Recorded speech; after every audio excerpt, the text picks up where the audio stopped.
Hi, my name is Sheila. We are again jumping into the whole Elizabeth Holmes saga. In this video, we're going to be looking at the letter that Billy Evans, her partner, sent to the judge ahead of the sentencing. It's a really long letter, it's a really personal letter. I am going to break it up so that we can go through each component one piece at a time so that we can really understand what it is he's trying to share with the judge, what it is he's trying to get across. In this first piece, we're going to be looking at how it began. And let me pop on over to that so that we can go ahead and take a look at what he sent to the judge. All right, I need some glasses for this because I am at that stage of my life. September 22nd, 2022, and I probably need to turn my phone off so that it can stop alerting me to every little thing. All right, this is to the judge. My name is Billy Evans, and you hold the life of my partner in your hands. Writing this letter has been one of the hardest things I have ever done, given the gravity of our situation, because it concerns the two people who matter most to me, Elizabeth, who I call Liz, and my son, name redacted. I greatly appreciate the time you have and will continue to dedicate to Elizabeth's case. I appreciate you giving me the opportunity to help you understand who Elizabeth Holmes is. I attended most of the trial, and I know you didn't have the opportunity to see all the ways in which Liz is the best person I have ever met. All right, so in this particular video, we're going to go over this section, the how we began. So we get an understanding of how they met, what the relationship was like. This is really personal. How many people want to share some of those details with the world, essentially, not just people you don't know, but with the entire world? All right. Liz and I met at a friend's Fleet Week charity event in the fall of 2017. I had planned to stop by the event and leave shortly after. When I walked up to thank the host for having me, he introduced me to the three people he was chatting with. One of them was Liz, and the two of us immediately connected. We walked away from the others, and it was as if the rest of the world ceased to exist.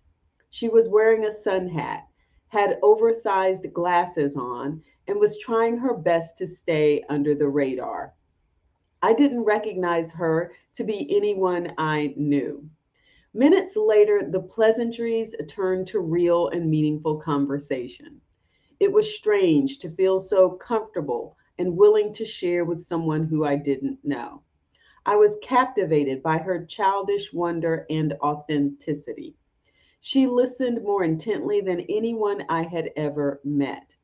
Liz was astonished by the amazing things all around us, the things that so many become jaded to after repeated exposure. Each time a plane passed overhead, she would remark about how inspiring the engineering, the mastery of the pilot in commanding this plane, or the coordination of the Blue Angels was. She didn't take what was before us for granted for a moment. It was through her eyes that I could appreciate the beauty of what was happening all around me. She made me feel like I was reconnecting with an old friend. We spoke for hours. I lost track of time, and even if I didn't know it, I fell in love. She pulled out her business card, scribbled her personal cell on the back, and then it clicked who she was. We were just friends for the first 6 months. I was admittedly hesitant to dive in, given all that had been said. Liz had been consistently vilified in every piece of media imaginable. It wasn't just a few bad articles in the Wall Street Journal. It was a character assassination that had been amplified in an echo chamber of 1,000 loud voices. While that negative press was loud, her silence was deafening and didn't make sense. The hardest thing to understand was why she wouldn't fight the narrative. It would take me years to understand this came from her strict adherence to following her counsel's guidance. I was naturally conflicted. The person I knew did not align with the narrative others had crafted. I was traveling for work 20 or so days a month, but the limited time I spent in the Bay Area was spent with Liz. I was determined to think independently, to trust her. She captivated me. I had never met anyone who was so kind and curious. She approached every conversation with humility and a genuine interest to learn. We hiked the trails of the Santa Cruz Mountains, cooked meals at her house after work, and flirted with hesitancy to put our friendship at risk for a shot at a romantic relationship. We would take long walks with her husky Balto. He was her constant companion, and she treated him with so much love. I feel like you can learn so much about a person from how they treat animals, and her love for him was evident. We would talk about the hard things it takes most people a lifetime to open up about. It was so natural. She was in the middle of relentless media attacks, having fallen from the heights she had been elevated to in the press. Liz was gentle and naive, the polar opposite of what public opinion was. The more I got to know her, the more I loved who she was. Let me backtrack, make sure I got that right. Liz was gentle and naive, the polar opposite of what public opinion was. The more I got to know her, the more I loved who she was. Okay, so I got it right. It was not long before the relationship turned into something more. We started to see more and more of each other. Weekend bags and dock kits at each other's homes for weekend stays turned to permanent residence. The conversation started on the rooftop that warm day in October was only the beginning. Our lives became intertwined, our friend groups, our dreams for a future. So much hope. All right, so um, there are two ways that I want to approach what I'm going to say next. This whole thing is very complicated and it's very serious. She's been convicted, and so that gives legitimacy to what had previously been allegations about these wrong test results that people had received. So this was not just a typical sort of fraud situation where it's just money. We were actually talking about the health of people's lives.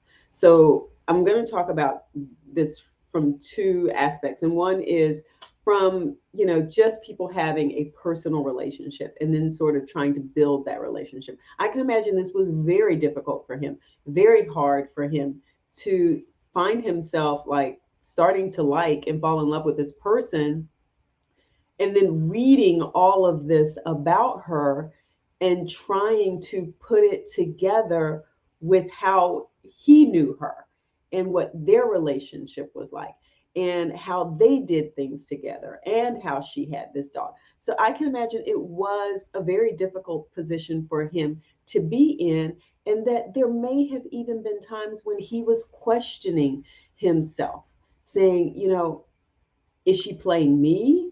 Am I being a fool here? Is everybody else telling the truth and I'm just not seeing what's there?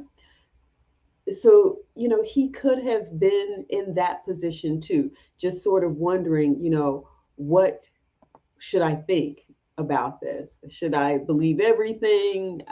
Or is it more complicated? Is she more of a person who has all of these different parts and pieces?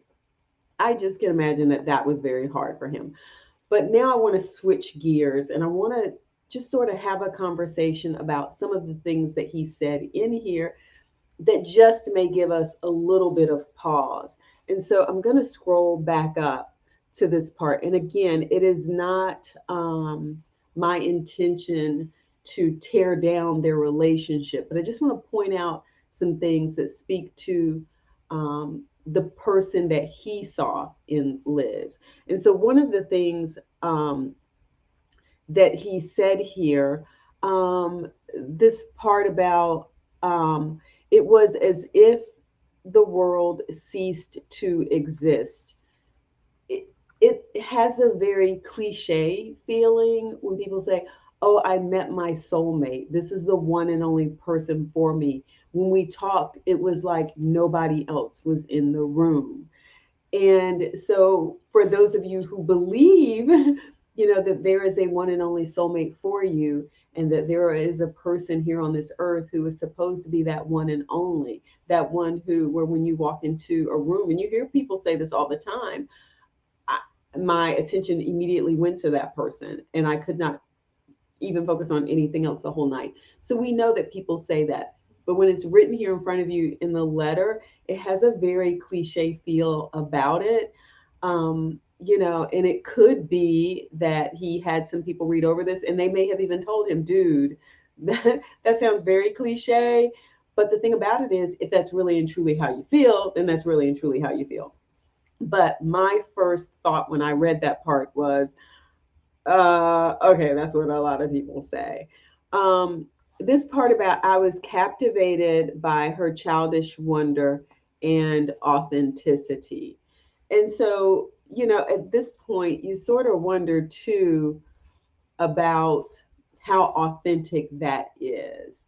You wonder whether or not she has now framed herself, that all of this is being framed for her to present a certain persona so that there can be, so that when she's in court, it's not so devastating to hear all of these things that she's done because people see her in this framework of childish wonder.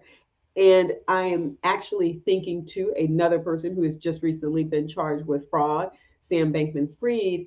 And he was referred to in an article that I read as a boy wonder. And it can be a way of sort of nullifying, because we're not really nullifying, but sort of taking away some of the harm that was done, because then you say, well, I'm going to pull away some of the accountability because the person had a nature about them that was very naive and that was full of wonder and curiosity. And he used the word curious in here too. And so again, it does make you wonder if you're a person who's being critical of this and just thinking through the words that are used here and thinking through the type of person that she, appeared to be when she was running Theranos, when she knew, some of this stuff didn't work and you're perpetrating a fraud on patients, on I'm going to take away on patients because she wasn't exactly convicted of that one, right? If I remember correctly. But you're perpetrating a fraud, then it's hard to say that she has this childish wonder, but that is the presentation that he recalls. And so you wonder about, ups, no, it should not do this that way because then it just gets crazy. And so you sort of wonder about this. And then this piece where he talks about Liz has been consistently vilified in every piece of media imaginable. And the thing about it is, okay, that's not entirely true. She got tons of awesome and great press when she was talking about, how Theranos could change the world, could change people's lives. What he's talking about here is the negative press, because in the end, not only was she this person who was being touted, as someone who was really going to leave a mark on the way that medical care is provided, but there she was in the press on the cover of magazines. And that's not vilification. That is somebody who's stepping into the role that comes with the job. So, I get that he came into her life at a point where this was what he was mostly used to in terms of what was coming from the media. But there's plenty of press out there before the downfall that did not vilify her, that lifted her up as if she was the savior for the healthcare industry and the way that certain services could be delivered. He talks about it being amplified in an echo chamber. Well, okay, anytime there's bad press, yeah, this stuff magnifies and grows. And he had some concern with, her not fighting the narrative there. But he says here, she followed her counsel's guidance. And I will say, for anybody, like I said, now just sort of critiquing what he said, um, yes, as an attorney, you hope that your client will listen to you. Not all of them do, which is why sometimes you see clients and their attorneys parting ways. But like he says, the person I knew did not align with the narratives that others had crafted. All of this can't be on other people. Okay. I get what you're saying, but just from more of a critical analysis of what you're writing, you saw a very different Elizabeth Holmes than what happened at Theranos. So that's it. That's it for round one. Round one, where he talks about how we began. And stay tuned. Now, if you got a lot of information here, you feel like it added to the conversation about what was going on with Theranos, then go ahead and give the video a thumbs up if you've got some good information here. And don't forget to subscribe. Peace.